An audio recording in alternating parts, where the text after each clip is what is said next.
प्रिय छात्रों, आपका स्वागत है study with Vijay YouTube channel पे। छात्रों, आज आप सभी के लिए class 10th math NCERT chapter 5.3 से है समांतर श्रेणियों का योग ज्ञात करना। समांतर श्रेणियों का योग कैसे ज्ञात किया जाएगा, इसी के संबंध में आज आप सबको बताया जाएगा। बिल्कुल आसान तरीके से आप इसको सीखेंगे।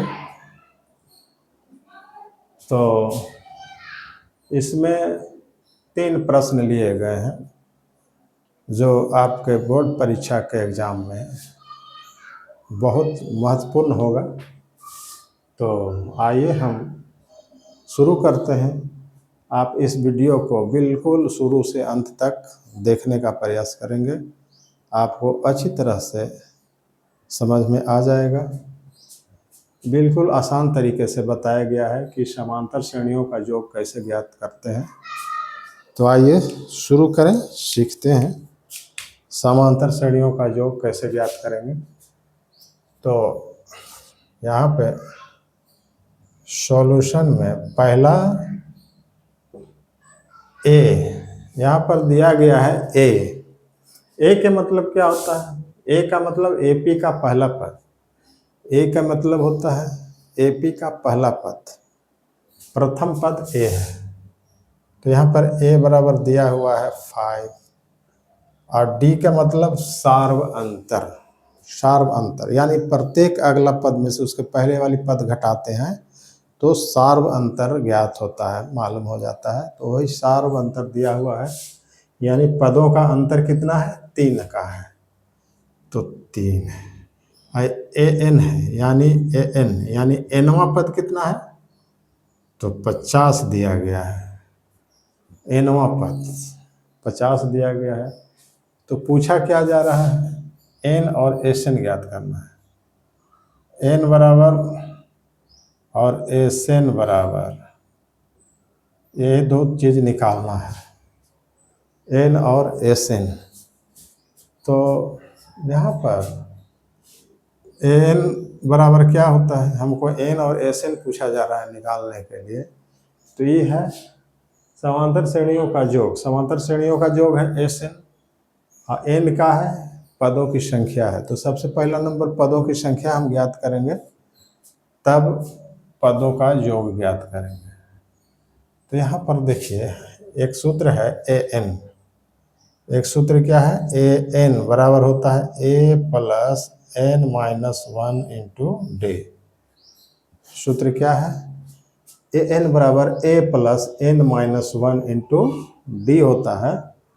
तो यहाँ पर हम ए एन दिया है, हमें 50 दिया गया है। 50 बराबर क्या हो जाएगा? ए क्या है? 5 प्लस एन मालूम नहीं है, एन माइनस 1 और डी दिया है 3 लिख दिए। अब हम 5 को इधर लाएंगे, ट्रांसफ़र करेंगे इधर। तो और क्या हो जाएगा? 50 माइनस 5 बराबर एन माइनस 1 इंटू 3। यहाँ पर है 50 में से 5 गया 45 बराबर एन माइनस 1 इंटू 3 को इधर लाएंगे क्योंकि इधर गुना है, इधर आएगा तो भाग में हो जाएगा, 45 का भागा हो जाएगा। और 45/3 बराबर इधर बच गया एन माइनस 1, इधर बच गया एन माइनस 1। समझ रहे हैं? यहाँ पर देखिए 5 को इधर लाए 50 के तरफ, तो 50 माइनस 5 हो जाएगा, प्लस है तो माइनस हो गया, बराबर एन माइनस 1 इंटू 3। यहाँ पे 45 हो गया, 50 में से 5 घटेगा 45, बच गया ये वाला एन माइनस 1 इंटू 3। अब यहाँ पर 3 को इधर लाएंगे तो 45/3 हो जाएगा, क्योंकि गुना है तो इधर आया तो भाग हो गया, एन माइनस 1 बच गया। अब यहाँ पर हम देखते हैं आगे, तो क्या हो जाएगा? 3 45 15 3 45, 15 से कट गया।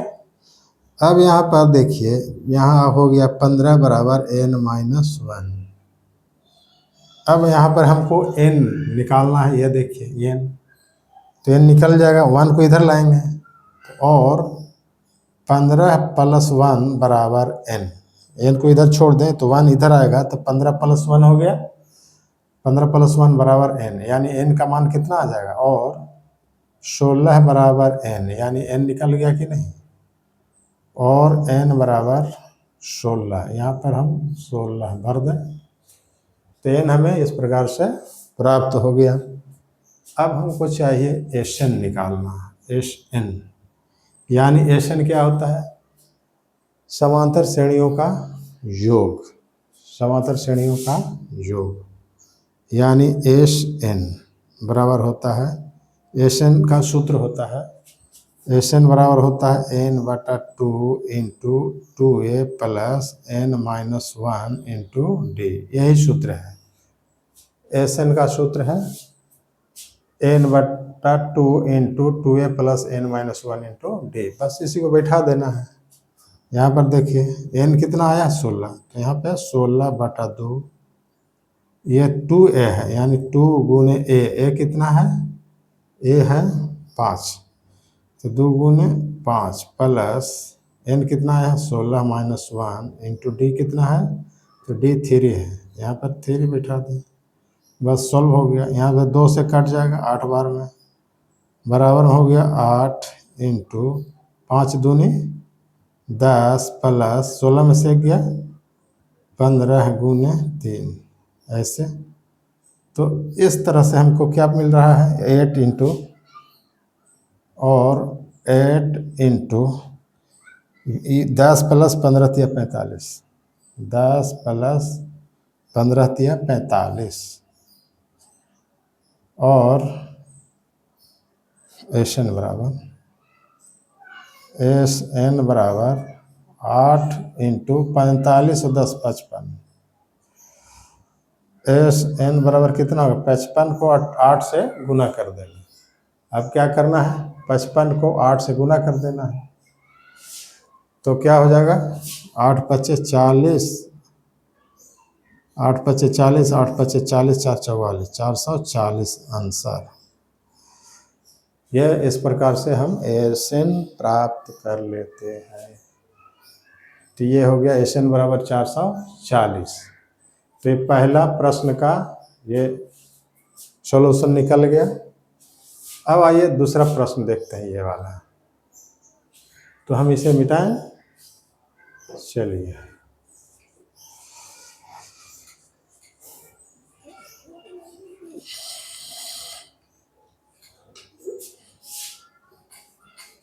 इसको हम मिटाते हैं। अब सेकंड क्वेश्चन लेते हैं।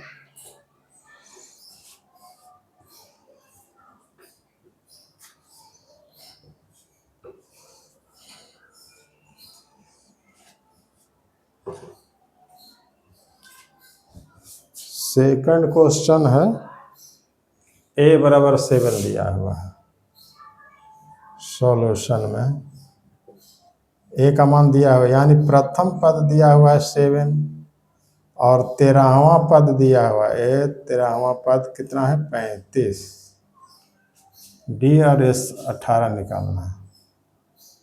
d बराबर खाली जगह s 18 है ना, s 18 बराबर खाली जगह, यही ज्ञात करना है।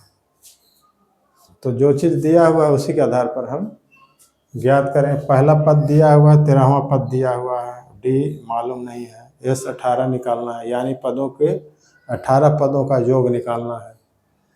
तो यहाँ पर देखिए a13 के मतलब का हुआ 13वां, a13 के मतलब 13वां पद, 13वां पद बराबर क्या होगा, a प्लस 13 - 1 इंटू d, ये सूत्र है।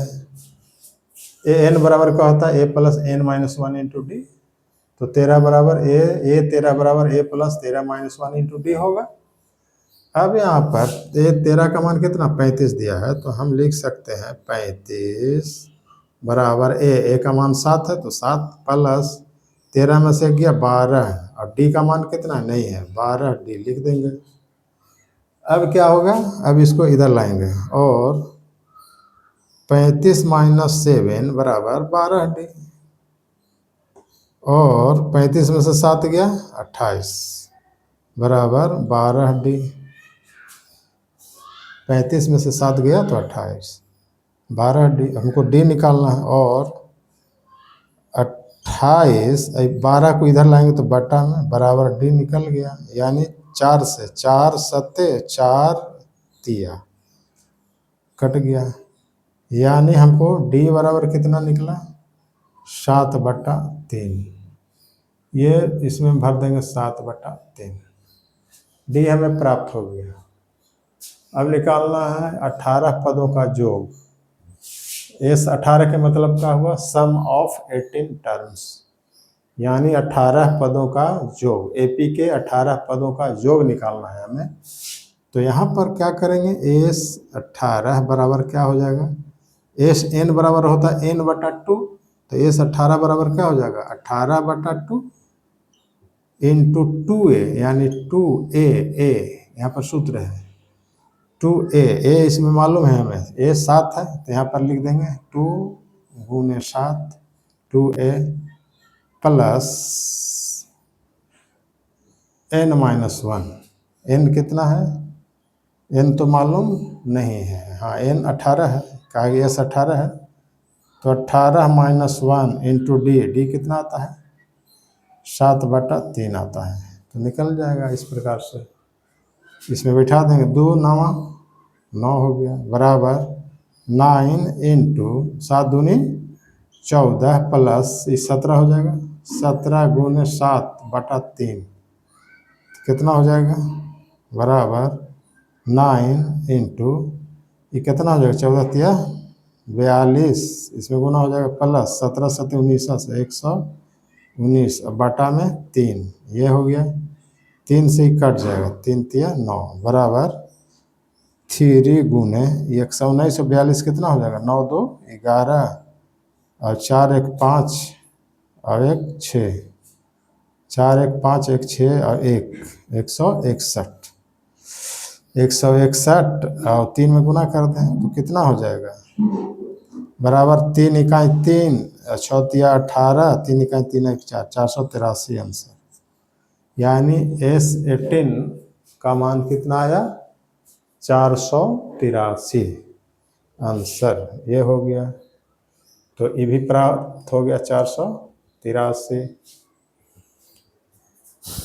अब देखिए, अब है तीसरा क्वेश्चन में क्या कहा जा रहा है, तो ये मिटा रहे हैं, इसको मिटा दिया जाए। तीसरा क्वेश्चन अब सॉल्व करेंगे। चलिए तीसरा क्वेश्चन सॉल्व करना है।